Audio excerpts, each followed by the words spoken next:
நாட்டில் நல்லவங்க ஒருத்தர் 2 பேர் இருக்கிறதுனால தாங்க மழையே பெய்யுது அப்படின்னு சொல்கிறது உண்டு. நல்லார் ஒருவர் உளரேல் அவர் பொருட்டு எல்லாருக்கும் பெய்யும் மழை. சில சமயம் ரொம்ப பேர் திடீர்னு நல்லவங்களாகிடுவாங்க போல இருக்குது. அதனால தான் விடாமல் பேய் மழையாக கொட்டி தீர்த்துடுது. எல்லாரும் நல்லவங்களாகிட்டால் உலகமே தாங்காது போல இருக்கே. அப்பப்போ ஒருத்தர் 2 பேர் நல்லவங்களாகணும். அப்போ தான் சீராக மழை பெய்யும். மாதத்துக்கு 3 பேர் நல்லவங்களானா மாதம் மும்மாரி பொழியும். இதெல்லாம் வேடிக்கை பேச்சு. இப்போ இதெல்லாம் ஒரு பக்கம் இருக்கட்டும். இப்போ விஷயத்துக்கு வருவோம். ஒரு கும்பலில் நல்லவன் யார் அப்படிங்கிறத எப்படி கண்டுபிடிக்கிறது? இதுக்கு ஒரு வேடிக்கை கதை உண்டு. என்னுடைய நண்பர் ஒருத்தருக்கு அவங்க பாட்டியம்மா சொன்ன கதையாக அது.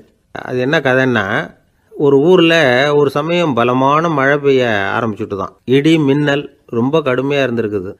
ஆரம்பித்த மழை வர வர கடுமையாக ஆகிட்டு இருக்குதே தவிர நிற்கிற பாடாக தெரியல. ஊர் ஜனங்கள்லாம் பார்த்தாங்க.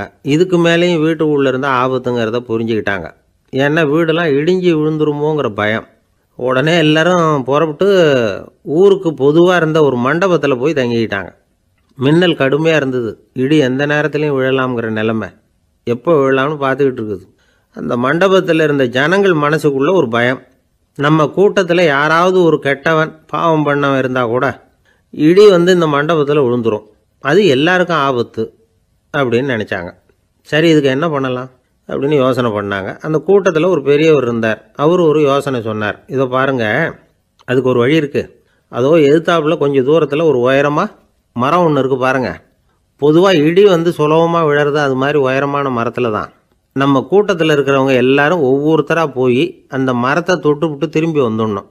நம்மளில் பாவம் பண்ணவன் யாரோ அவன் அந்த மரத்தை தொடுற சமயத்தில் இடி விழுந்துடும். அவன் மட்டும் போயிடுவான். மண்டபத்தில் இருக்கிற நாமெல்லாம் பொழைச்சிக்கலாம் அப்படின்னு ஐடியா கொடுத்தார் அந்த பெரியவர். இது நல்ல யோசனையாக பட்டது. எல்லோரும் ஒத்துக்கிட்டாங்க. ஒவ்வொருத்தராக போய் அந்த மரத்தை தொட்டு விட்டு திரும்பி வந்தாங்க. இடி எதுவும் விழலை. இன்னமும் பாவம் பண்ண ஆசாமி அதை போய் தொடலை போல இருக்குது அப்படின்னு நினச்சிக்கிட்டாங்க. ஒவ்வொருத்தராக போகிறாங்க. எல்லோரும் போய் தொட்டு விட்டு வந்தாச்சு. இன்னும் ஒரே ஒரு ஆசாமி தான் பாக்கி. கடைசியாக இருந்த அந்த ஆள் பயந்துட்டான். இது வரைக்கும் இடி விழலைன்னா இப்போ என்ன அர்த்தம்? இப்போ நாம் தான் பாக்கி, நாம் தான் தப்பு பண்ண ஆள் போல் இருக்குது அப்படின்னு நினச்சிட்டான். அதனால் துணிச்சலாக போய் தொடுறதுக்கு பயந்தான். தயங்கிக்கிட்டே இருந்தான். இருந்தாலும் மற்றவங்கள்லாம் சும்மா இருப்பாங்களா? கட்டாயப்படுத்தி கழுத்தை பிடிச்சி தள்ளாத குறையா அவனை தள்ளி விட்டாங்க. போய் தொட்டுட்டு வாடான்னு. அவன் நடுங்கிக்கிட்டே போய் அந்த மரத்தை தொட்டான். அதே வினாடி ஒரு பயங்கரமான மின்னல் இடி விழுந்துட்டுது.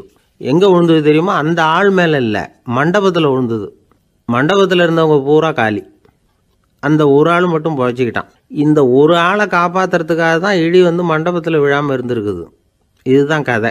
அதனால் நல்லவங்க எப்படியும் தப்பிச்சுக்குவாங்க அப்படிங்கிறது ஒரு நீதி. ஒருத்தன் அப்படி தான் தெருவில் நடந்து போய்கிட்டு இருந்தான். ரொம்ப நல்லவன். எதிரில் ஒருத்தன் சைக்கிளில் வந்துக்கிட்டு இருந்தான். அதில் மோதி இவன் கீழே விழுந்துட்டான். சைக்கிள்காரன் உடனே இறங்கி இவனை தூக்கி விட்டான். இவன் எழுந்திரிச்சு அவனை முறைச்சி பார்த்தான். அப்படி பார்க்காதீங்க சார், நீங்கள் ரொம்ப புண்ணியம் பண்ணியிருக்கீங்க, அதுதான் இப்போ சைக்கிளில் மோதிக்கிட்டீங்க அப்படின்றான். என்ன அப்படி சொல்கிறேன் நான்? இவன் 10 நிமிஷத்துக்கு முன்னாடி நான் லாரி ஓட்டிகிட்டு வந்தேன், அப்போ நீங்கள் எதிரில் வந்திருந்தீங்கன்னா என்ன ஆயிருக்கும் அப்படின்னானா அவன்.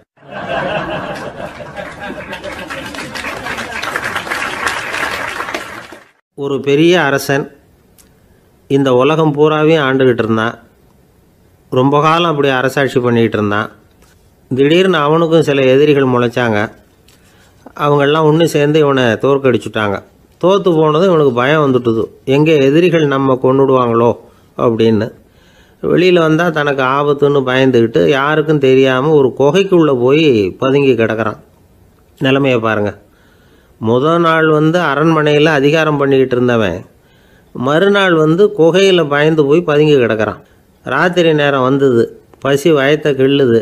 பிச்சை எடுத்து சாப்பிட வேண்டிய நிலைமை. பிச்சை எடுக்கிறதுக்கு பாத்திரம் வேணுமே, என்ன பண்ணுறது அப்படின்னு அங்கேயும் இங்கேயும் பார்க்குறான். ஒரு மூலையில் யாரோ விட்டுட்டு போன ஒரு ஓடு கிடக்குது. அதை எடுத்துக்கிட்டு புறப்பட்டான். இருட்டில் வழி புரியல. ஏதோ ஒரு யூகத்தில் காலை மெதுவாக எடுத்து வச்சு நடந்து போய்கிட்டுருக்கிறான். வழியில் ஒரு கருப்பு நாய் படுத்து கிடந்தது. இருட்டில் அவன் இது கண்ணுக்கு சரியாக தெரியல. அவனுக்கு தவறி போய் காலை வச்சுட்டான். அது மேலே நாய் சும்மா இருக்குமா, வள்ளுன்னு விழுந்து கடிச்சு விட்டுது. காலை பார்க்குறான். காலத்தையும் நினச்சி பார்க்குறான். அரண்மனையில் வீரக்கழல் அணிந்த காலை உடைய மன்னா அப்படின்னு புகழ்வாங்களே புலவர்கள்லாம். ஆனால் அது இன்றைக்கி நாய் கடித்த காலம் ஆகிட்டுதே அப்படின்னு நினைக்கிறான். அது மட்டும் இல்லை, முன்னாடியெல்லாம் பொற்கிண்ணங்களில் தான் அவன் சாப்பிடுவான். ஆனால் இப்போது உடஞ்சி போன ஓட்டு, அது ஓட்டை வந்து கையில் வச்சுக்கிட்டு நிற்கிறான். அதில் யாராவது சாப்பாடு போடுவாங்களான்னு. முன்னாடியெல்லாம் நிறைய பேர் அரண்மனைக்கு வருவாங்க. அரசருக்கு காணிக்கைன்னு சொல்லி இவன் காலடியில் கொண்டாந்து கொட்டுவாங்க. அப்போல்லாம் இவன் அந்த ஜனங்களுடைய முகத்தை திரும்பி கூட பார்க்குறதில்ல, ரொம்ப கர்வமாக உட்காந்துருப்பான். அதே ஆள் இன்றைக்கி எல்லார் கண்ணுலேயும் படுறது மாதிரி பிச்சை எடுத்துக்கிட்டு இருக்கிறான். அப்போலாம் காணிக்கைகளை வந்து தன்னுடைய கையால் வாங்கிறது தனக்கு கௌரவ குறைச்சல்னு நினச்சி தன்னுடைய வேலைக்காரங்களை விட்டு தான் அதை வாங்க சொல்லுவான். இப்போ பார்த்திங்கன்னா அவனே தன் கையாலேயே பிச்சை வாங்குறான்.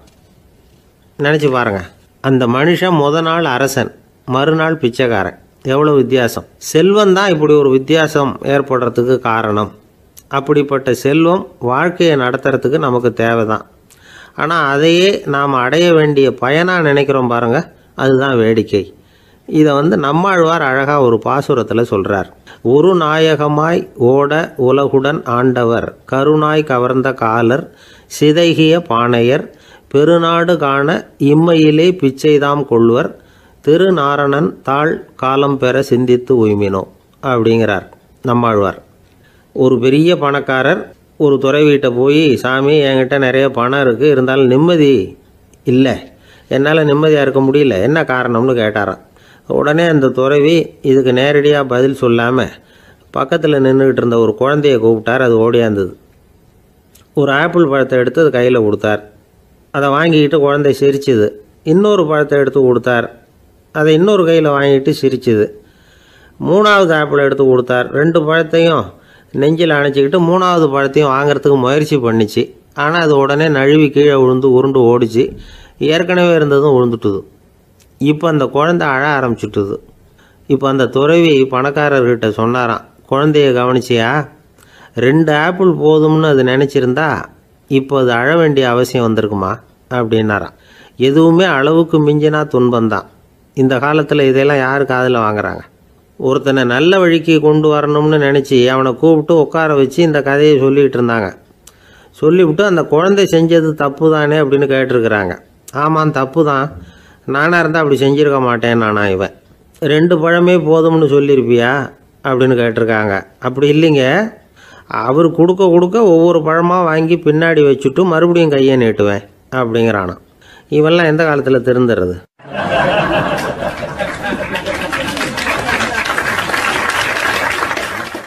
ஒரு பெரிய தத்துவ சிந்தனையாளர் இருந்தார், சுவாங்சு அப்படின்னு பேர். அவருடைய மனைவி ஒரு நாள் திடீர்னு காலமாயிட்டாங்க.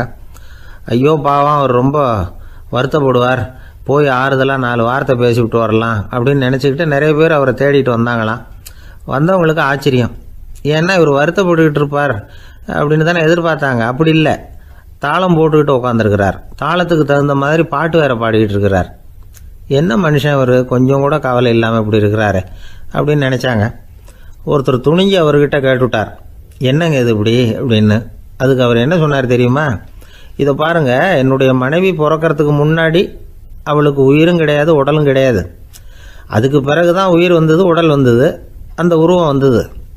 இப்போ என்ன ஆச்சு? அந்த உருவமும் உயிரும் போயிட்டுது, அவ்வளவுதானே. வந்தது போயிட்டுது. இளவேனில் காலம், இலையுதிர் காலம், பனிக்காலம், இப்படி பருவங்கள் வந்து மாறி மாறி வருது இல்லையா?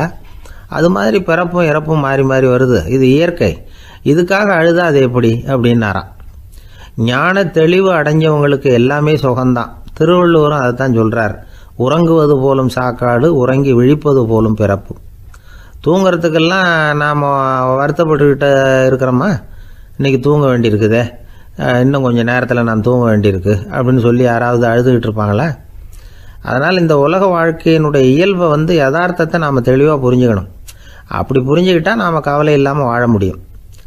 ஒரு வயசான தாத்தா பாட்டி 60 வருஷத்துக்கு முன்னாடி அவங்களுக்கு கல்யாணம் ஆச்சு. ஒன்றாவே வாழ்ந்தாங்க, ஒன்றாவே இறந்து போனாங்க. இப்போ அவங்க 2 பேரும் சொர்க்கத்துக்கு போய் சேர்ந்தாங்க. அங்கே எல்லா வசதியும் இருந்தது. ஒரு பெரிய பங்களாவே இவங்களுக்கு ஒதுக்கி கொடுத்தாங்களாம். இதுக்கு எவ்வளவு வாடகைன்னு கேட்டார் தாத்தா. வாடகையெல்லாம் கிடையாது, இலவசம் அப்படின்னார் அங்கே இருந்தவர். அந்த வீட்டுக்கு பின்னாடி ஒரு பெரிய புல்வெளி இருந்தது. இதில் விளையாட ஏதாவது கட்டணம் உண்டான்னு கேட்டிருக்கார் தாத்தா. அதெல்லாம் ஒன்றும் கிடையாது, பணம்லாம் கட்ட வேண்டியதில்லை அப்படின்னார் அவர். பக்கத்தில் ஹோட்டல் மாதிரி ஒரு பெரிய கட்டடம், உள்ள சாப்பாட்டு மேஜைகள், அது மேலே விதவிதமான பலகாரங்கள். சாப்பாட்டுக்கெல்லாம் எவ்வளவு அப்படின்னு விசாரிச்சாராம் தாத்தா. அதுதான் சொன்னேனே, இங்கே எல்லாமே இலவசம்தான், எது வேணும்னாலும் சாப்பிட்லாம், எவ்வளவு வேணும்னாலும் சாப்பிட்லாம் அப்படின்னாராம். நீங்கள் சொல்கிறீங்க அப்படி, ஆனால் நான் சர்க்கரை சேர்த்துக்கக்கூடாது, உப்பு சேர்த்துக்கக்கூடாது, பாட்டி கையால் எப்பவும் பத்திய சாப்பாடு தான் அப்படின்னாராம் தாத்தா. இதை பாருங்கள், இங்கே உங்களுக்கு அந்த கவலையும் வேண்டியதில்லை. இங்கே நீங்கள் ஸ்வீட்டு சாப்பிட்லாம், காரம் சாப்பிட்லாம், உங்களுக்கு எந்த நோயும் வராது அப்படின்னாராம் அங்கே சொர்க்கத்தில் இருந்தவர். இதை கேட்ட உடனே அந்த தாத்தா பக்கத்தில் நின்ன பாட்டியை பார்த்து கத்தினாராம், அடி பாவி, எல்லாத்தையும் கெடுத்துட்டியே, நீ எனக்கு பத்திய சாப்பாடு போடாமல் கண்டதை திங்க விட்டுருந்தா 10 வருஷத்துக்கு முன்னாடியே நான் இங்கே சேர்ந்துருப்பேனே அப்படின்னாராம்.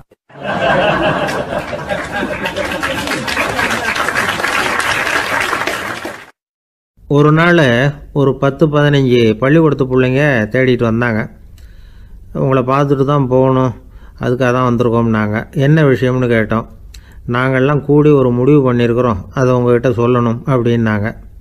அதுவும் ஒரு வாண்டு பையன் அதை சொன்னான். என்ன முடிவு அது அப்படின்னு கேட்டோம் ரொம்ப ஆர்வமாக. அதை இப்போ சொல்ல மாட்டோம், எங்களுக்கு பிடிக்கிற மாதிரி ஏதாவது ஒரு தகவல் சொன்னால் அதுக்கப்புறம் நாங்கள் அதை சொல்கிறோம் அப்படின்னா அந்த வாண்டு பையன். சரி, சின்ன பையன்கிட்ட இன்றைக்கி வசமாக மாட்டிக்கிட்டோம் அப்படின்னு நினச்சிக்கிட்டு அவங்களுக்கு தகுந்த மாதிரி ஒரு கதை சொல்ல ஆரம்பித்தோம். அது என்ன கதைன்னா, ஒரு பெரிய காடு, அதில் பலவிதமான மிருகங்கள். அந்த காட்டுக்கு ஒரு சிங்கம் தான் ராஜா. எப்பவும் காட்டுக்கு அது தானே ராஜா. ஒரு பெரிய யானைக்கு இது பொறுக்கலை. என்ன இது, எப்போ பார்த்தாலும் இங்கே சிங்கத்துக்கே ராஜா பதவி கிடைக்கிது, நான்லாம் எவ்வளவு பலசாலியாக இருக்கிறேன், அப்படி இருந்தும் எனக்கு அந்த பதவி கிடைக்கலையே அப்படின்னு தனக்குள்ளே பொறுமிக்கிட்டே இருந்தது. ராஜா பதவியை நினச்சி ரொம்ப ஏக்கம், அதுக்கு பதவி மோகம். இந்த சமயம் பார்த்து ஒரு குள்ள நரி கூட்டம் அதை தேடிட்டு வந்தது. ஐயா பெரியவங்களே, நீங்கள் இந்த காட்டுக்கு ராஜாவாக இருக்க ஆசைப்படுறீங்க, அதில் ஒன்றும் தப்பு இல்லை. ஆனால் அதுக்கு முன்னாடி நீங்கள் எங்கள் கூட்டத்துக்கு கொஞ்ச நாள் தலைவராக இருங்க, அதாவது ராஜாவாக இருங்களேன், உங்களுக்கும் ஒரு ட்ரைனிங் கிடைச்சது மாதிரி இருக்கும் அப்படின்னு சொல்லியிருக்குது இந்த கூட்டம், குள்ள நரி கூட்டம். இதை கேட்ட உடனே யானைக்கு ரொம்ப சந்தோஷம் தாங்கலை. அதுதான் எப்போன்னு பதவிக்காக காத்துக்கிட்டு இருக்குதே. இருந்தாலும் கொஞ்சம் பிகுவோட, சரி நீங்கள்லாம் இவ்வளோ தூரம் என்னை தேடிட்டு வந்து கேட்கறதுனால மறுக்க முடியல அப்படின்னு ரொம்ப ஏதோ அவளுக்கு சிரமப்பட்டு ஒத்துக்கிறது மாதிரி ஒத்துக்கிட்டது. ஏதோ உங்கள் ஆசைக்கு கட்டுப்படுறேன், கொஞ்ச நாள் உங்கள் கூட்டத்துக்கு ராஜாவாக இருக்கிறதுக்கு சம்மதிக்கிறேன் அப்படின்னுது. உடனே அந்த யானை ராஜ நட போட ஆரம்பிச்சிட்டுது. யானை சாதாரணமாக நடந்தாவே எப்படி இருக்குங்கிறது நமக்கு தெரியும். அதுவே ராஜ நடந்தால் எப்படி இருக்கும் கற்பனை பண்ணி பாருங்கள். யானை முன்னாடி கம்பீரமாக போய்கிட்டு இருக்குது, தலைவர் இல்லையா, அதனால் குள்ள நரிகள்லாம் ரொம்ப அடக்கமாக அது பின்னாடி அணிவகுத்து போயிட்டுருக்குது. ராஜா வாழ்க, மன்னர் வாழ்க அப்படின்னு கோஷம் வேறு. யானைக்கு தலைகால் புரியல, அவ்வளவு சந்தோஷம். அந்த யானைக்கு செருக்கு, ஆணவம் எல்லாம் ஏற்பட்டு போச்சு. அதுக்கப்புறம் அது தரையை பார்க்குமா, நிமிர்ந்து நடக்க ஆரம்பிச்சுட்டுது. தரையை பார்க்குறதே இல்லை. அப்படி போயிட்டுருக்கிறப்போ ஒரு சதுப்பு நிலத்தில் திடீர்னு காலை வச்சுட்டுது. அவ்வளோதான், கால் உள்ளே போட்டுது. இன்னொரு காலை எடுத்து வச்சுது, அதுவும் உள்ளே போட்டுது. அந்த 2 காலையும் எடுக்கிறதுக்காக அடுத்த 2 காலையும் அழுத்திச்சு, அதுவும் உள்ளே போக ஆரம்பிச்சுட்டுது. இப்போ 4 காலம் வசமாக சேத்துல அழுந்தி போச்சு, எடுக்க முடியல. குள்ள நரிகள்லாம் அதை சுற்றி சுற்றி வந்தது. சிலது சுற்றி நின்று டான்ஸ் ஆட ஆரம்பிச்சுட்டுது யானையை பார்த்துட்டு. இதை யானை பார்த்தது. என்ன இது, தலைவர் நான் தவிச்சிக்கிட்டு இருக்கிறேன், தொண்டர்கள்லாம் சுற்றி நின்று வேடிக்கை பார்த்துக்கிட்டு இருக்கிறீங்க, டான்ஸ் ஆடுறீங்க அப்படின்னு கேட்டுதான். தொண்டர்களே, தலைவர் நான் தவிச்சிக்கிட்டு இருக்கிறது உங்களுக்கு தெரியலையா? இப்போ உடனே உங்கள் தலைவரை காப்பாற்ற வேண்டியது உங்கள் கடமை இல்லையா அப்படின்னு கத்துச்சான் அந்த யானை. குள்ள நரிகளில் ஒன்று முன்னாடி நின்று அந்த யானையை பார்த்து தான், தலைவரே, எங்களுக்கு ரொம்ப நாளாக ஒரு ஆசை, அந்த ஆசையை நிறைவேற்றிக்கிறதுக்காக தான் உங்களை எங்கள் தலைவராக ஏற்றுக்கிறோம்னு சொன்னோம் அப்படின்னு தான். என்ன ஆசைன்னு கேட்டிருக்கு யானை. யானை கறி சாப்பிட்டு பார்க்கணுங்கிறது எங்களுக்கு ரொம்ப நாள் ஆசை, அது இன்றைக்கி தான் நிறைவேற போகுது அப்படின்னு தான் அந்த நரி. இதை கேட்ட உடனே அந்த யானை அப்படியே மூர்ச்சி ஆகிட்டு தான். நரிகள்லாம் அது மேலே ஏறி குதற ஆரம்பிச்சுட்டு தான்.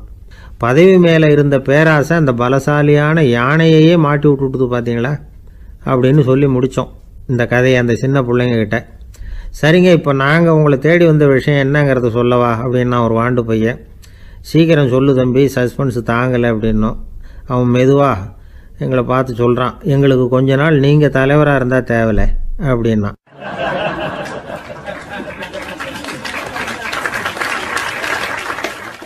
ஒரு காட்டில் ஒரு முனிவர் இருந்தார். ஒரு நாள் அவரை தேடிட்டு 4 பேர் வந்தாங்க. சுவாமி, எங்களுக்கு ரொம்ப நாளாக ஒரு சந்தேகம்னாங்க. என்னன்னு கேட்டார்.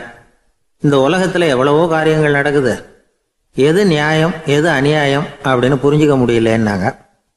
அது யாராலையும் புரிஞ்சிக்க முடியாதுன்னார் முனிவர். வந்தவங்களுக்கு ஆச்சரியமாக போச்சு, ஒரு மாதிரியாக பார்த்தாங்க. இதை முனிவர் கவனிச்சார். சரி புறப்படுங்க என்னோடன்னார். எங்கன்னு கேட்டாங்க. இப்போ உங்கள் 4 பேரையும் ஒரு புஷ்பக விமானத்தில் அழைச்சிட்டு போகிறேன். இந்த உலகத்தில் சர்வசாதாரணமாக நடக்கக்கூடிய ஒரு காட்சியை உங்களுக்கு காட்ட போகிறேன்.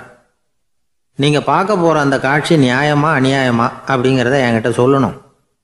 நீங்கள் சரியான பதில் சொன்னால் புஷ்பக விமானத்தில் தொடர்ந்து பிரயாணம் பண்ணலாம். தவறான பதில் சொன்னால் இந்த புஷ்பக விமானம் உங்களை கீழே தள்ளி விட்டுரும் அப்படின்னார். 4 பேருக்கும் பயந்தான். இருந்தாலும் முனிவர் கூப்பிடுறாரு அப்படின்னு சொல்லி புறப்பட்டாங்க. அவங்க எல்லாரும் புறப்பட்டு ஒரு காட்டு வழியாக போய்கிட்டு இருக்கிறாங்க புஷ்பக விமானத்தில். அங்கே நடக்கிற ஒரு காட்சியை காட்டுறார் முனிவர். அதோ அங்கே பாருங்கன்னார். அந்த விமானத்தில் இருந்தபடியே எல்லாரும் கீழே குனிஞ்சு பார்க்குறாங்க.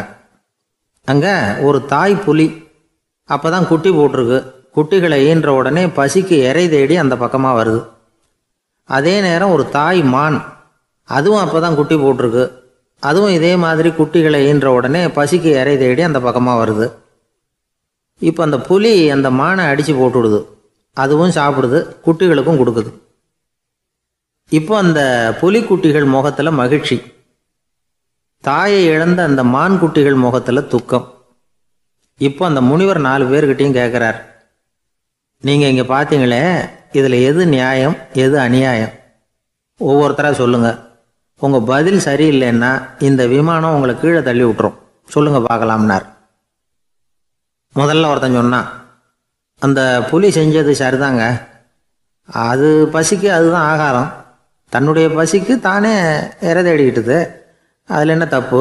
அவ்வளவுதான். அதனால் புலி செஞ்சது நியாயம்தான் அப்படின்னா. அவ்வளவுதான், அந்த விமானம் அவனை அப்படியே கீழே தள்ளி விட்டுட்டுது. அதனால் அவன் கொடுத்த பதில் சரியில்லை அப்படிங்கிறது புரிஞ்சு போச்சு. இப்போ 2வது ஆள் சொன்னான், புலி செஞ்சது பாவம், அந்த தாய்மான் என்ன தப்பு பண்ணிச்சு? இப்போ அந்த குட்டிகளுக்கு யார் ஆதரவு? அதனால் புலி செஞ்சது அநியாயம் அப்படின்னா. அவ்வளவுதான், அவனையும் கீழே தள்ளி விட்டுடுது அந்த விமானம். இந்த பதிலும் சரியில்லை அப்படின்னு ஆயிட்டுது. இப்போ 3வது ஆள் வந்தான். முதல்ல 2 பேர் கீழே விழுந்ததை பார்த்துக்கிட்டு இருந்தான். அதனால் அவன் சொன்னான், ரெண்டுமே நியாயந்தாங்க. புலி இறை தேடினதும் இயற்கை, அதுக்கு மான் இறையானதும் இயற்கை. அதனால் இதில் ஒன்றும் தப்பு இல்லைன்னா. அவ்வளவுதான், அவனையும் அந்த விமானம் கீழே பிடிச்சி தள்ளி விட்டுது. இப்போ 4வது ஆள் வந்தான். முனிவர் கேட்டார், நீயாவது சொல்லுப்பா, இந்த செயலில் எது நியாயம்னார். அவன் தெளிவாக பதில் சொன்னான். அதாவது என்ன சொன்னான்னா, எனக்கு தெரியல அப்படின்னா. அவனை விமானம் கீழே தள்ளலை, சௌரியமாக அழைச்சிட்டு போட்டுது. இவனும் பிரயாணம் சௌக்கியமாக பண்ணானான். ஆக இதுதான் சரியான பதிலுங்கிறத முனிவர் உணர்த்தினார். இந்த கதையிலிருந்து நாம் புரிஞ்சுக்க வேண்டியது என்னென்னா, இந்த உலகத்தில் எவ்வளவோ காரியங்கள் நடக்குது. அதெல்லாம் ஏன் அப்படி நடக்குதுங்கிறதுக்கு எப்பேற்பட்ட பண்டிதராலும் பதில் சொல்ல முடியாது. தெரியாததை தெரியாதுன்னு ஒத்துக்கிட்டா வாழ்க்கை பிரயாணம் சுகமாக இருக்கும். அதனால் தேவையில்லாத விஷயங்களை புரிஞ்சுக்கிறதுக்கு நேரத்தை செலவு பண்ணிகிட்டு இருக்கக்கூடாது. வாழ்க்கையை குழப்பிக்கக்கூடாது. வாழ்க்கைக்கு தேவையானது என்னவோ அதை மட்டும் புரிஞ்சுக்கிட்டா போதும். இந்த காலத்து ஆள் ஒருத்தன் ஒரு பெரியவரை தேடி வந்தான். ஐயா, ஒரு சந்தேகம்னா. என்ன உன்னுடைய சந்தேகம்னார். பகுத்தறிவுன்னா என்ன, விதின்னா என்ன அப்படின்னு கேட்டான். இதுக்கு அவர், இப்போ உன்னுடைய வலது காலை தூக்குன்னார். தூக்கினான். சரி, இப்போ உன்னுடைய வலது காலை கீழே இறக்காம உன்னுடைய இடது காலையும் தூக்குன்னார். தூக்கினான். பொத்துன்னு கீழே விழுந்துட்டான். பெரியவர் சொன்னார், உன்னால் ஒரு காலை தூக்க முடிஞ்சுது, அதுதான் பகுத்தறிவு. 2 கால்களையும் ஒரே சமயத்தில் தூக்குனா அடிபடும், அப்படிங்கிறது தான் விதி அப்படின்னு விளக்கம் கொடுத்தார். இவன் தன்னுடைய விதியை நொந்துக்கிட்டே இடுப்பை பிடிச்சிக்கிட்டு அங்கேருந்து நடந்து போயிட்டானான்.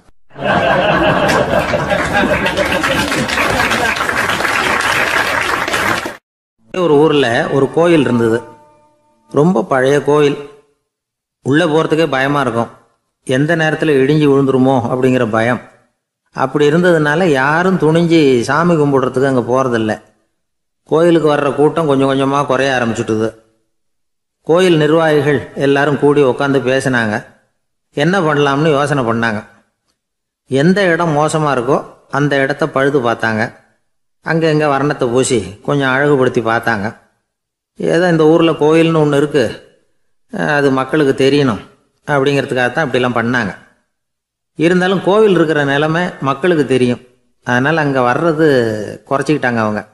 ஒரு கட்டத்தில் யாருமே வர்றதில்லை. நிலைமை அந்த அளவுக்கு ஆயிட்டுது. மறுபடியும் கோவில் நிர்வாகிகள் கூட்டம் நடந்தது. இந்த கூட்டம் கூட கோயிலுக்கு உள்ளே நடக்கலை, இடிஞ்சு விழுந்துருமோங்கிற பயம். அதனால் வெளியில் தான் உட்காந்து கூட்டத்தை நடத்தினாங்க. ஏன்னா உள்ளே போகிறதுக்கு அவங்களுக்கும் துணிச்சல் கிடையாது. எந்த நேரமும் விழுந்துரும் போல் இருந்தது அது. அது வழியாக போகிறவங்க கூட வேகமாக அந்த இடத்த கடந்து போக ஆரம்பிச்சிட்டாங்க. கோவில் நிர்வாகிகள் வெளியில் உட்காந்து கூட்டம் போட்டாங்க இல்லையா, அந்த கூட்டத்தில் 4 தீர்மானங்களை நிறைவேற்றினாங்க. அது என்ன 4 தீர்மானம்னா, முதல் தீர்மானம், இந்த கோவிலை இடிப்பது அப்படிங்கிற முடிவை இந்த கமிட்டி மிகவும் வருத்தத்துடன் ஏற்றுக்கொள்ளுகிறது அப்படின்னு நிறைவேற்றினாங்க. இதுக்கு பதிலாக இன்னொரு கோவிலை உடனடியாக கட்டி முடிச்சுடணுங்கிறது 2வது தீர்மானம். 3வது தீர்மானம் என்ன தெரியுமா? பழைய கோவிலின் கதவுகள், அதிலிருந்து பிரித்து எடுக்கிற செங்கல், இதையே புது கோவில் கட்டுவதற்கு பயன்படுத்தி கொள்ள வேண்டியது. பழைய கோவில் இருந்த மாதிரியே அதே வடிவத்தில் புது கோவிலையும் கட்ட வேண்டியது. பழைய கோவிலின் அஸ்திவாரத்தை அப்படியே வச்சுக்கிட்டு அதுக்கு மேலே நாம் கோயிலை கட்டிக்க வேண்டியது. இதுதான் 3வது தீர்மானம். இதையும் கமிட்டி முழு மனசோடு ஏற்றுக்கிட்டது. இது வரைக்கும் சரி.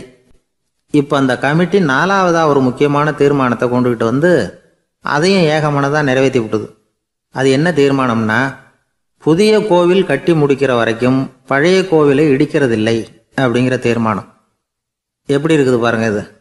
பழசை இடிக்காத வரையில் அதே இடத்துல புதுசாக எப்படி கட்ட முடியும்? பல விஷயங்களில் நாம் நடந்துக்கிற முறையும் இப்படி தான் இருக்குதான். வாழ்க்கையில் முன்னேறணும்னு ஆசைப்படுவோம். அதே நேரத்தில் அந்த முன்னேற்றத்துக்கு எது தடையாக இருக்கோ அதை விட்டு விடுறதுக்கும் மனசு வராது. வெளிநாட்டில் ஒரு பெரிய விருந்து நடந்துக்கிட்டு இருந்துதான். எல்லாரும் மது கோப்பையும் கையுமா அலைஞ்சிக்கிட்டு இருக்கிறாங்க. ஒருத்தர் மட்டும் கையில் எதுவும் இல்லாமல் ரொம்ப நல்ல பிள்ளையா சாதுவா ஒரு ஓரமாக தனியாக உட்காந்துருக்கிறார். அவர்கிட்ட நெருங்கி வாங்க மது சாப்பிட்லாம் அப்படின்னு கூப்பிட்டாங்களாம். என்னை வற்புறுத்தாதீங்க, நான் என் மனசுக்குள்ளே உறுதியாக தீர்மானம் பண்ணிவிட்டேன் அப்படின்னாராம். என்ன தீர்மானம் பண்ணியிருக்கீங்க அப்படின்னு கேட்டிருக்காங்க. ஏற்கனவே முழு போதையில் இருக்கும் பொழுது மறுபடியும் மது கோப்பையை தொடரதில்லை அப்படின்னு தீர்மானம் பண்ணியிருக்கேன் அப்படின்னாராம்.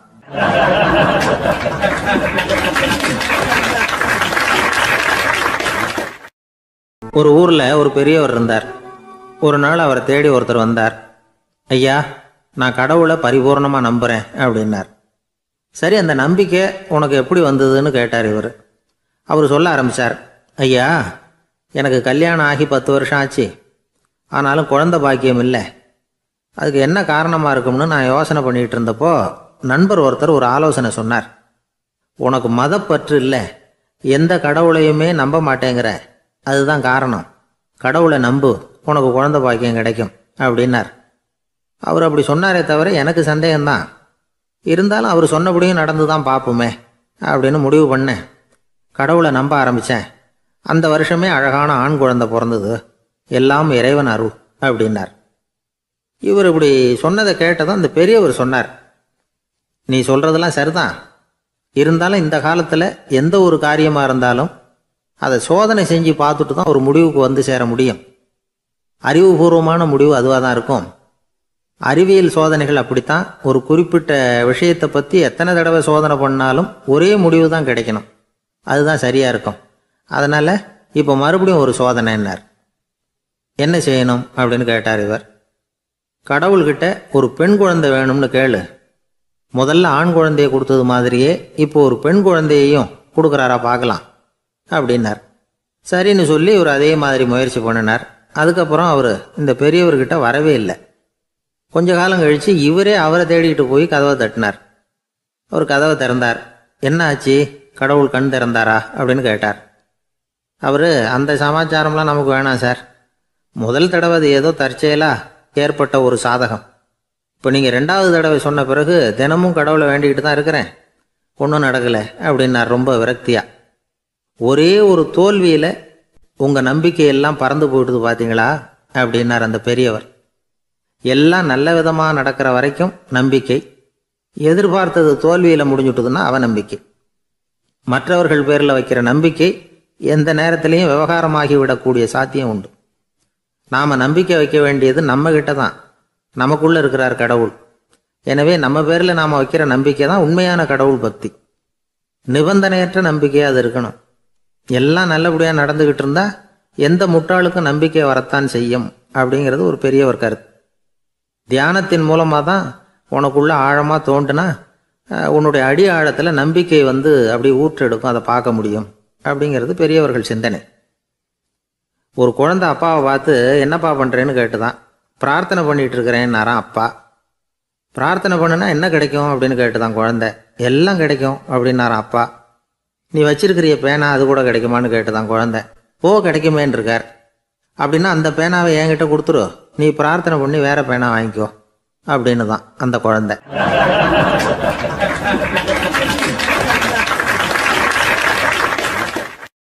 ஒரு ஊரில் ஒரு குரு இருந்தார், ஜென் குரு. அவரை தேடிட்டு ஒரு மன்னர் வந்தார். வந்தவர் ஜப்பான் மன்னர். தோட்டக்கலையை பற்றி தெரிஞ்சுட்டு போகிறதுக்காக அவர் வந்தார். எப்படி தோட்டம் அமைக்கிறது அப்படிங்கிறத பற்றி அந்த குரு விவரமாக சொல்லி கொடுத்தாரு. ஒரு நாள் 2 நாள் இல்லை, 3 வருஷம் கற்றுக் கொடுத்தார். அதுக்கப்புறம் சொன்னார், நான் கற்றுக் கொடுத்துட்டேன், இனிமேல் நீங்கள் போகலாம், போய் தோட்டம் அமைக்கலாம். அதுதான் உங்களுக்கு பரிசை. தோட்டம் அமைச்ச பிறகு சொல்லி அனுப்புங்க, நான் பார்க்குறேன். நீங்கள் இங்கே என்னவெல்லாம் கற்றுக்கிட்டீங்களோ அதையெல்லாம் அங்கே செயல்முறையில் செஞ்சு காட்டுங்க அப்படின்னு சொல்லி அனுப்பி வச்சார். மன்னர் போனார். அரண்மனைக்கு பக்கத்திலேயே ஒரு பெரிய தோட்டத்தை உண்டு பண்ணினார். அழகான மரங்களையும் செடிகளையும் உருவாக்கினார். கிட்டத்தட்ட 1000 தோட்டக்காரர்களை பயன்படுத்தி 3 வருஷங்கள் முயற்சி பண்ணி அந்த அழகான தோட்டத்தை உருவாக்கினார். குருக்கிட்ட இருந்து செய்தி வந்தது, நாளைக்கு தோட்டத்தை பார்க்குறேன் அப்படின்னு.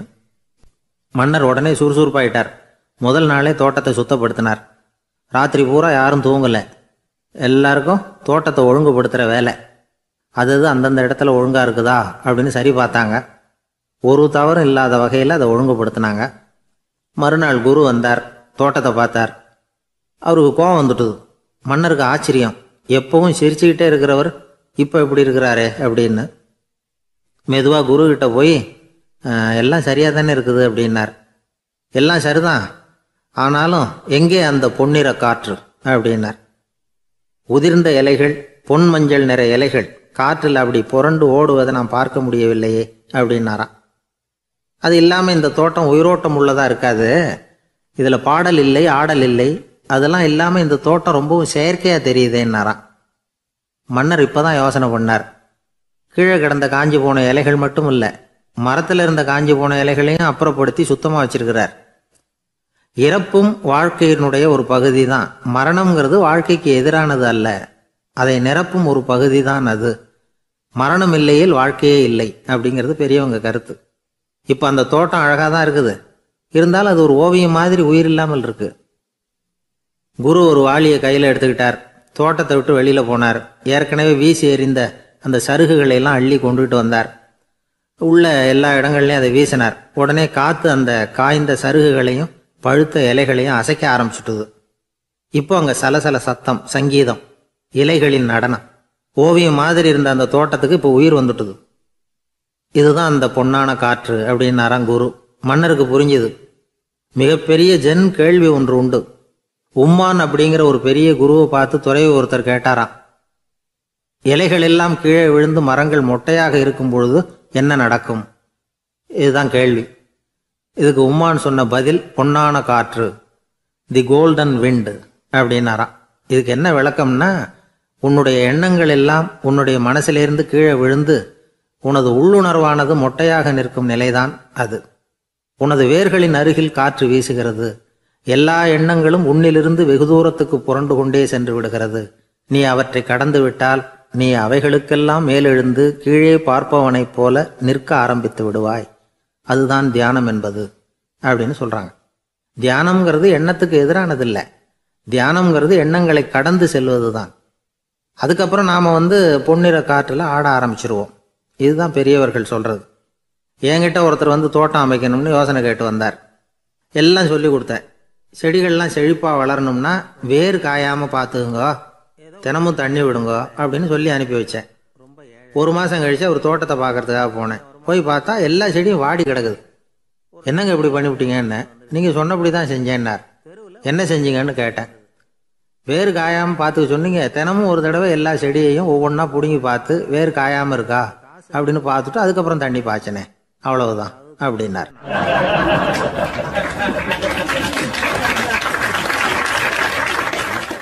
ஒரு வயசான பாட்டியும் தாத்தாவும் ஒரு பூங்காவில் உட்காந்து பேசிக்கிட்டு இருக்கிறாங்க.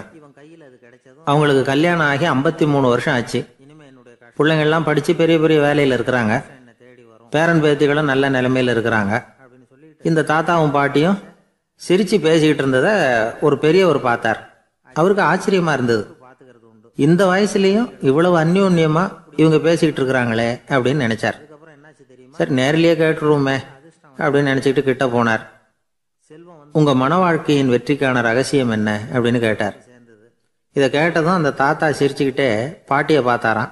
அதுக்கப்புறம் சொன்னாராம், நான் இந்த அம்மாவை கல்யாணம் பண்ணிக்கிட்டதுக்கும் எங்களுடைய இல்வாழ்க்கை இவ்வளவு நாளாக பலம் குறையாமல் மகிழ்ச்சியாக இருக்கிறதுக்கும் காரணம் ஒன்று தான். அது என்ன காரணம்னா, எங்களுக்கு இடையில பொதுவாக நிறைய குறைகள் உண்டு, அதுதான் காரணம் அப்படின்னாராம். அவர் சொல்கிறது சரிதான் அப்படிங்கிறது மாதிரியே அந்த பாட்டியும் அவரை நிமிர்ந்து பார்த்தாங்களாம். இந்த பெரியவர் மறுபடியும் அந்த பாட்டியை பார்த்து அதே கேள்வியை கேட்டிருக்கார். உங்களுடைய நீண்டகால மன வாழ்க்கைக்கு கிடைச்ச வெற்றி எதனாலேன்னு சொல்ல முடியுமா அப்படின்னு கேட்டாராம். அவங்களும் சிரிச்சுக்கிட்டே பதில் சொன்னாங்களாம். என்ன பதில் தெரியுமா? சில பேரை நாம குறிப்பிட்ட பண்புகளுக்காக நேசிக்கிறோம், வேற சிலரை நாம் அந்த பண்புகள் இல்லாத குறைகளுக்காகவே விரும்பி பழகிறோம் இல்லையா அப்படின்னு கேட்டுவிட்டு தலையை குனிஞ்சுக்கிட்டாங்களாம் அந்த பாட்டியம்மா. அவங்க அப்படி சொன்னதை கேட்டதும் இவருக்கு புதுசா ஞானம் பிறந்தது மாதிரி இருந்ததுதான். இதுதான் மனம் நிறைந்த மன வாழ்க்கை அப்படிங்கிறார் சுவாமி சின்மயானந்தர். பண்புகளை எப்படி நேசிக்க முடியுதோ அதே மாதிரி பண்புகள் இல்லாத குறைகளையும் நேசிக்க முடியும். மனசுதான் காரணம். ஒரு மேல்நாட்டு தம்பதி, அவங்களும் தாத்தா பாட்டி தான். அவங்க 2 பேரும் ஒரு பூங்காவில் உட்காந்து சிரிச்சு பேசிக்கிட்டு இருக்கிறாங்க. அதை ஒருத்தர் பார்த்தார். அவருக்கு ஆச்சரியம், இவ்வளவு காலம் ஆகி இந்த வயசுலயும் இப்படி அன்பா பேசிக்கிட்டு இருக்கிறாங்களே அப்படிங்கிற ஆச்சரியம். கிட்ட நெருங்கி போனாரு. கேட்டார், ஏன் தாத்தா உங்களுக்கு கல்யாணம் ஆகி எவ்வளவு வருஷம் ஆச்சுன்னார். 55 வருஷம் ஆச்சுன்னாராம் அவரு. இன்னமும் இவ்வளவு சந்தோஷமா இருக்கிறீங்களே, அதுக்கு என்ன காரணம்னு கேட்டிருக்கார். அதுக்கு என்ன காரணம்னா, இதுவரைக்கும் எங்களுக்குள்ள சண்டையே வந்ததில்லை அப்படின்னாராம். அது எப்படி முடியும்னு கேட்டிருக்கார் இவர் ஆச்சரியமா. அந்த தாத்தா சொல்ல ஆரம்பிச்சாராம், பாருப்பா, எங்களுக்கு கல்யாணம் ஆன புதுசுல நானும் என்னுடைய மனைவியும் ஒரு குதிரை மேலே ஏறி ஒரு காட்டு வழியா போய்கிட்டு இருந்தோம். கொஞ்ச தூரம் போனதும் அந்த குதிரை எடக்கு பண்ணிச்சு. நான் உடனே கீழே இறங்கி அந்த குதிரையை பார்த்து, இது உனக்கு முதல் தடவை அப்படின்னு மிரட்டலா சொல்லிவிட்டு ஏறி உக்காந்தேன். மறுபடியும் போனோம். கொஞ்சம் தூரம் குதிரை நல்லபடியாக நடந்து போச்சு. மறுபடியும் எடக்கு பண்ண ஆரம்பிச்சுட்டுது. நான் கீழே இறங்கினேன். கையில் இருந்த சாட்டையால் ஓங்கி ஒரு அடி கொடுத்தேன். இது உனக்கு 2வது தடவை அப்படின்னு சொல்லிவிட்டு ஏறி உக்காந்தேன்.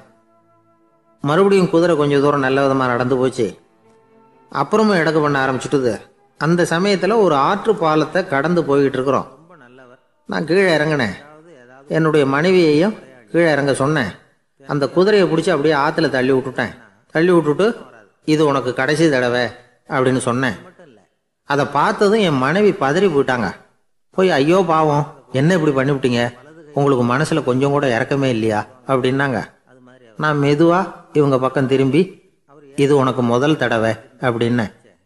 அவ்வளவுதான், அன்னையிலேருந்து இன்னைய வரைக்கும் ஒரு நாள் கூட எங்களுக்குள்ள சண்டையே வந்ததில்லை அப்படின்னு விளக்கம் கொடுத்தார் அந்த தாத்தா.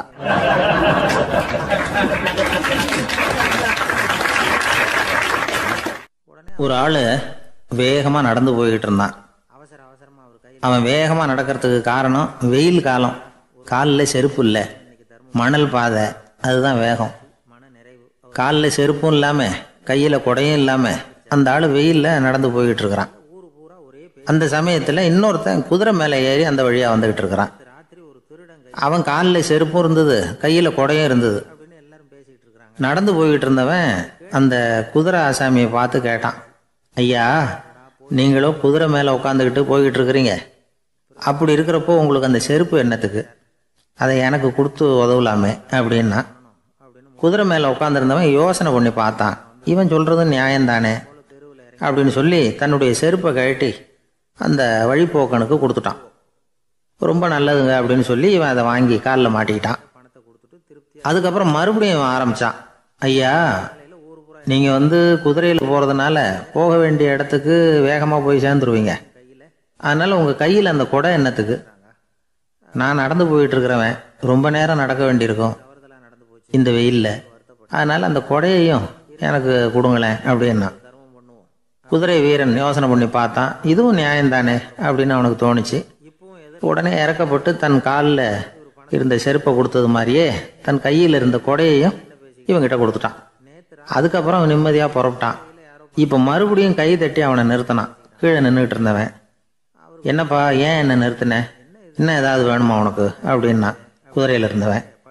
இவன் மெதுவாக வாயை திறந்து அந்த குதிரையையும் என்கிட்ட கொடுத்துருங்களேன்னா. அந்த குதிரை வீரன் இப்போ ஒரு கணம் யோசனை பண்ணி பார்த்தான். உடனே என்ன பண்ணான் தெரியுமா? தன்கிட்ட இருந்த குதிரை சவுக்கை எடுத்தான். குதிரை சவுக்கால் அந்த ஆளை வாங்குவாங்கன்னு வீசி தள்ளிவிட்டான். இவ்வளவு சவுக்கடியும் வாங்கிக்கிட்டு இந்த ஆள் என்ன பண்ணான் தெரியுமா? சிரிக்கிறான். அடி வாங்கிட்டு யாராவது சிரிப்பாங்களா? குதிரை வீரனுக்கு ஒன்றும் புரியல. என்னப்பா அது, ஏன் இப்படி அடி வாங்கிட்டு இப்படி சிரிக்கிறியே அப்படின்னு கேட்டான். இப்போ அந்த வழிப்போக்கன் சொல்கிறான், ஐயா, நான் இப்படி சிரிக்கிறதுக்கு காரணம் இருக்கு.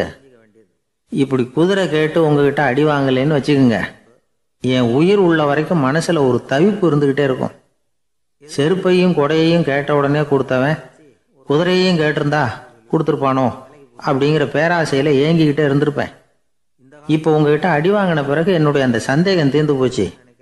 என்னுடைய ஆசைக்கு எல்லை எது அப்படிங்கிறத எனக்கு புரிஞ்சுட்டுது அப்படின்னு சொல்லிவிட்டு அவன் நடக்க ஆரம்பிச்சுட்டானான்.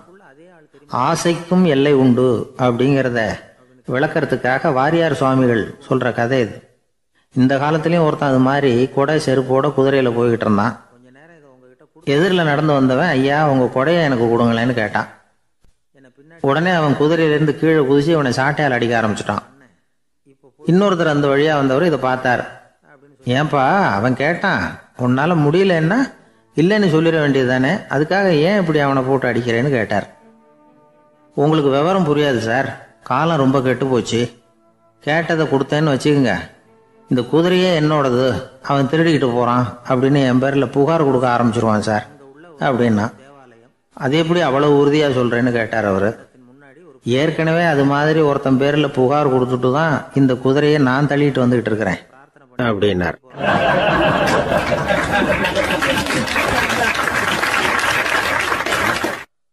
கடற்கரை ஓரமா ஒரு பெரியவர் கையால மணலை கீறிக்கிட்டே உட்காந்துருக்கிறார். என்னத்தையும் தேடிட்டு இருக்கிறது மாதிரி தெரிஞ்சது. மெதுவா கிட்டத்துல போய் என்னத்தை தேடிட்டு இருக்கிறீங்க அப்படின்னு கேட்டோம். அவரு சாவகாசமா நிமிந்து பார்த்து நிம்மதியை தேடிட்டு இருக்கிறேன்னார். நாங்க ஒரு மாதிரி ஆயிட்டோம். இருந்தாலும் சமாளிச்சுக்கிட்டு, சார் மணல்ல கிழிஞ்சல் தான் கிடைக்கும், நிம்மதி கிடைக்காது அப்படின்னோம். சரி, இன்னைக்கு வசமா நம்ம கிட்ட ஒரு ஆள் மாட்டிக்கிட்டார் அப்படின்னு நினைச்சு அவர் பக்கமா போய் உட்காந்துக்கிட்டு கதை சொல்ல ஆரம்பிச்சிட்டோம். ஒரு பெரிய மன்னர் இருந்தார். அவருக்கு எல்லா வசதியும் இருந்தது. இருந்தாலும் ஒரே ஒரு குறை. அது என்னன்னா நிம்மதி இல்லைங்கிற குறை. அரண்மனையில தினமும் கலை நிகழ்ச்சி, நாட்டியம் எல்லாம் நடந்துகிட்டு தான் இருந்தது. இருந்தாலும் நிம்மதி இல்லை. சரி, நிம்மதி எங்க கிடைக்கும் அப்படின்னு தேட ஆரம்பிச்சார். உடனே அதுக்கான முயற்சிகள்ல தீவிரமா இறங்கினார். நாட்டில் உள்ள தத்துவ மேதைகளை எல்லாம் கூப்பிட்டுட்டு வர சொன்னார். எல்லாரும் சேர்ந்தாங்க. அவங்கள பார்த்து நிம்மதி எங்க இருக்குது அப்படின்னு விசாரிச்சார். அவங்களுக்கு அது தெரிஞ்சா ஏன் இப்படி ராஜா முன்னாடி நின்றுட்டு இருக்க போறாங்க? ராஜாவோட கேள்விக்கு ஒவ்வொருத்தரும் ஒவ்வொரு மாதிரி விளக்கம் கொடுக்க ஆரம்பிச்சிட்டாங்க. எந்த பதிலும் ராஜாவுக்கு திருப்தி அளிக்கக்கூடிய அளவுக்கு இல்லை. சரி, போயிட்டு வாங்கன்னு சொல்லி அவங்களை எல்லாம் அனுப்பி வச்சுட்டார். ஒரு நாள் அவர் மாளிகையில உப்பருகையில நின்றுட்டு இருக்கிறார். அந்த சமயத்துல தெருவுல ஒரு பிச்சைக்காரன் ரொம்ப உல்லாசமா பாட்டு பாடிக்கிட்டே போயிட்டு இருக்கிறான். குரல்ல ஒரு சந்தோஷம், நடையில ஒரு மிடுக்கு. அவங்கிட்ட கொஞ்சம் கூட கவலை இருக்கிறதா தெரியல. உடனே ராஜா அதை பார்த்தார். ஏவலாளிகளை கைதட்டி கூப்பிட்டார். உடனே ஓடி போய் அந்த பிச்சைக்காரனை இங்க அழைச்சிட்டு வாங்கன்னு உத்தரவு போட்டார். இவங்க உடனே ஓடி போய் அவனை கூப்பிட்டாங்க. அரண்மனைக்கு வாழ்ந்தாங்க. அவன் வரல. அரண்மனைக்கு உள்ள அடி எடுத்து வைக்க மாட்டேன்னு சொல்லிவிட்டான். ராஜா கிட்ட விஷயத்தை சொன்னாங்க. அவருக்கு ரொம்ப ஆச்சரியம், இப்படி ஒரு ஆள் இருக்கிறானா அப்படின்னு. சரி, அவன் என்னதான் சொல்றான் அப்படின்னு விசாரிச்சார். இவங்க மறுபடியும் தெருவுக்கு போய் கேட்டாங்க, என்னை பார்க்கணும்னா ராஜா விருப்பப்பட்டாருன்னா அவரை வேணும்னா இங்க வர சொல்லுங்க அப்படின்னு சொல்லிவிட்டான். அதை ராஜா கிட்ட சொன்னாங்க. அவருக்கு கோபம் வரல. இவ்வளவு சுதந்திர உணர்வோடு இருக்கிறவன் சாதாரண ஆளா இருக்க முடியாது அப்படின்னு நினைச்சார். உடனே கிடுகிடுன்னு இறங்கி தெருவுக்கு வந்தார். பிச்சைக்காரங்கிட்ட போனார். நீ கவலைப்படாம சந்தோஷமா பாடிட்டு போறியே, அது எப்படி முடியுது உன்னால அப்படின்னு கேட்டார்.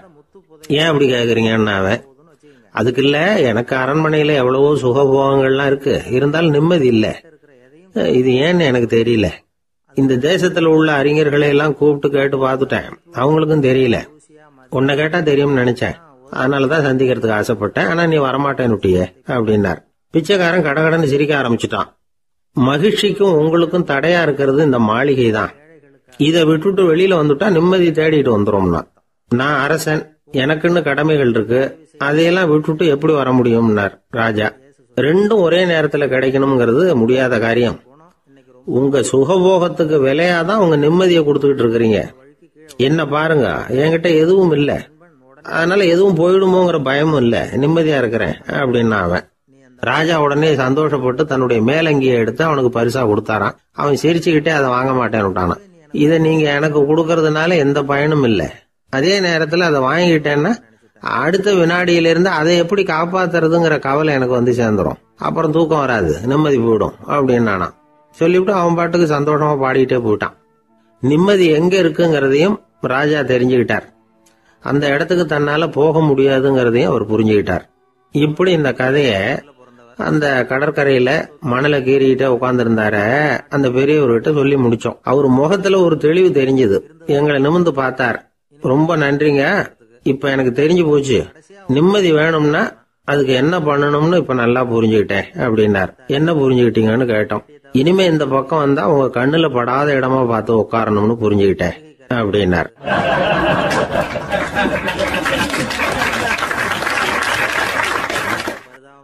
ஒரு சன்னியாசி, அவரு ஒரு நாள் ஒரு கனவு கண்டாராம்.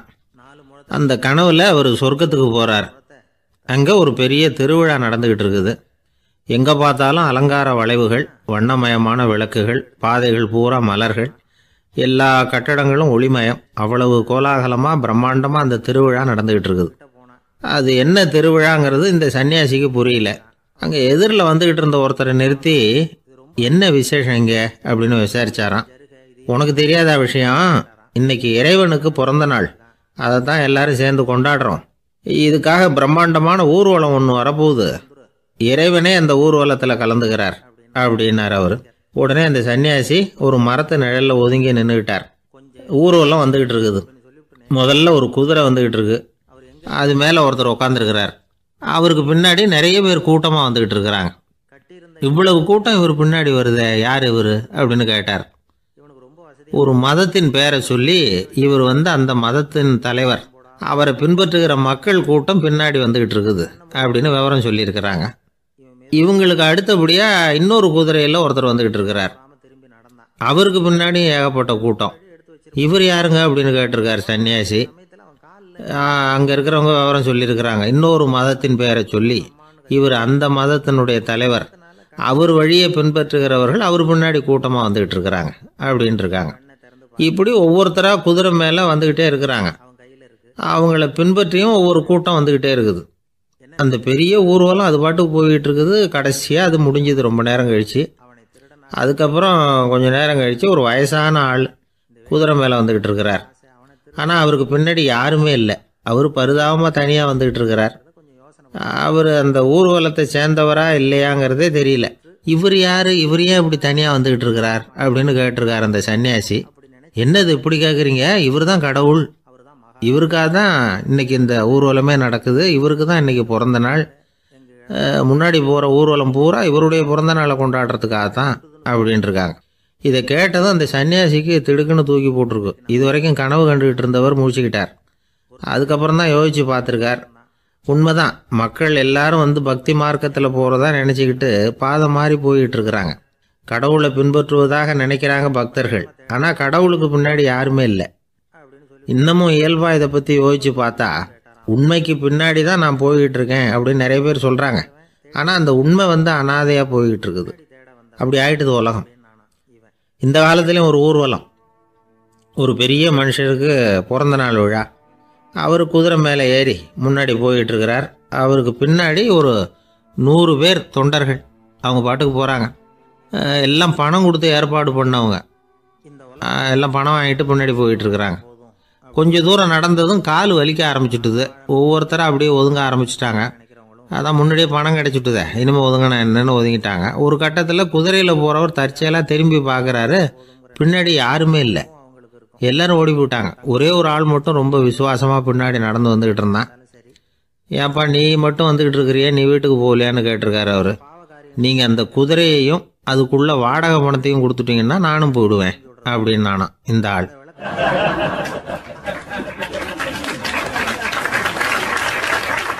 ஒரு ஊரில் ஒரு ஆள் இருந்தான். தையல் கடை வச்சுருந்தான். அவங்கிட்ட ஒருத்தன் ஒரு சட்டை துணி எடுத்து கொடுத்து தைக்க சொல்லியிருந்தான். வர்ற சனிக்கிழமை வா, வந்து வாங்கிட்டு போ அப்படின்னு அவன் சொல்லியிருந்தான். அதே மாதிரி இவன் வந்தான். அவன் தச்சு வச்சிருந்த சட்டையை கொடுத்தான். இவன் வாங்கி அங்கேயே போட்டு பார்த்தான். கை நீளம் ஒன்றுக்கு ஒன்று வித்தியாசமாக இருந்தது. வலது கை இடது பக்கத்தை விட நீளம் குறைச்சலாக இருந்தது. அவன் முணுமுணுக்க ஆரம்பிச்சுட்டான். என்ன இது இப்படி தைச்சுட்டியேன்னு.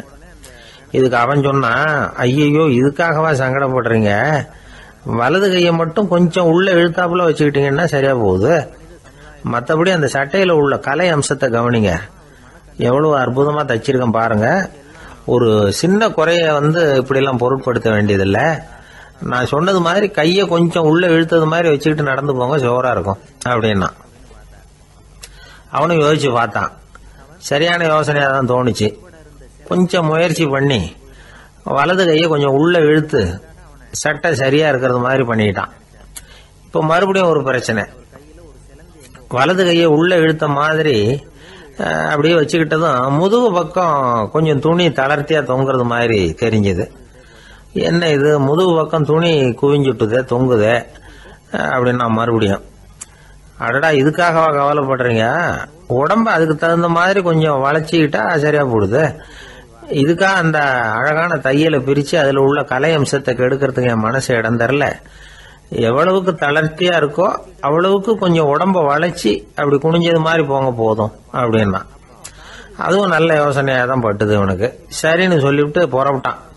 தெருவில் இறங்கினா, கையை கொஞ்சம் உள்ள இழுத்தான், உடம்ப கொஞ்சம் முன்னால் வளைச்சான், சட்டைக்கு தகுந்த மாதிரி உடம்ப பண்ணிக்கிட்டான், மெதுவாக நடந்து போகிறான். இப்போ எதிரில் இன்னொருத்தன் வரான். இவனை பார்க்கறான். இவன் போட்டிருக்கிற சட்டையை பார்க்கறான். ஆஹா அற்புதம்ங்கிறான். சும்மா சொல்லக்கூடாது, ரொம்ப நல்லா இருக்கு, நிச்சயமா இது இந்த ஊர் மேல தெருவில் இருக்கிற ஒருத்தன் இருக்கானே, அவன் தைச்சதா தான் இருக்கணும் அப்படின்னா. இதை கேட்டதும் அவனுக்கு ஆச்சரியம். எப்படி அவ்வளவு கரெக்டா கண்டுபிடிச்சிங்க அப்படின்னு கேட்டிருக்கான். இதுக்கு அந்த வழிபோகன்னு சொன்னானா, அவன் ரொம்ப கெட்டிக்காரன்.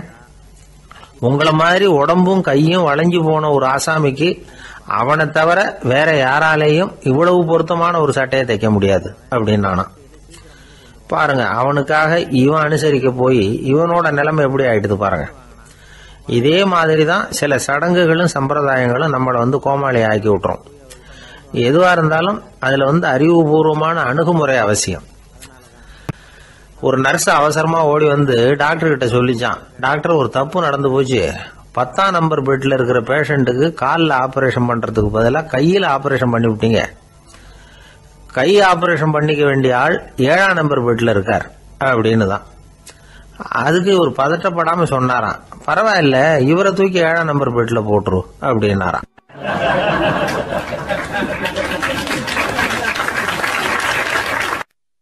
ஒரு ஊர்ல ஒருத்தர் இருந்தார், ரொம்ப நல்லவர்.